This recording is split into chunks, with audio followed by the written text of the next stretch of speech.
We are all feeling the weight of this week and what happened yesterday. Steve Carlton joins us now. He's a licensed clinical social worker, counseled people over the years on everything from PTSD to trauma and more. And we're grateful you're here. I think many of us right now are just in this fog of grief and shock. And you're saying at this point it's okay to kind of let things out. Yeah, absolutely. I think the most important thing in these moments is to understand that avoidance is one of the biggest enemies here. Like when we do hold things in, that tends to make it worse for us. It's hard to sometimes like put to words what it is. Mm-hmm. Like you feel a combination of things. You feel fear, you feel anger that this has happened again, and you feel this sadness, but hopelessness too, that it continues to happen. Yeah. Is that okay to name those things? Absolutely, yeah. Okay. And I think you're going to feel all those emotions simultaneously, and that's normal. And talking about it again is just so critical. And coming together and getting community in times like this is critical to us healing and identifying sort of who are the heroes in these moments, who are the people that we can lean on, who are the people that we can rely on in these moments to cry on a shoulder and give a hug and be there. Sometimes it takes a while before we hear those stories of those heroes and things, or how somebody copes with this.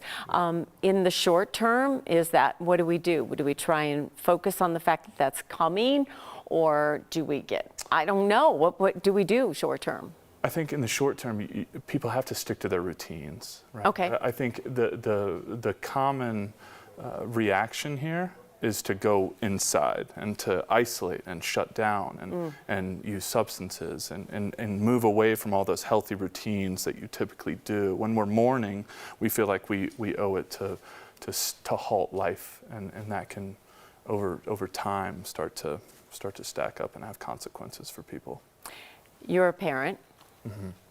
You take your child to school today. Yeah.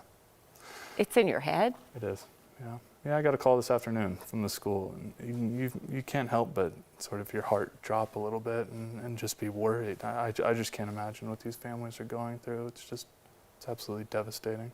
What do we say to our kids? I think kids are going to ask questions, whether they like it or not.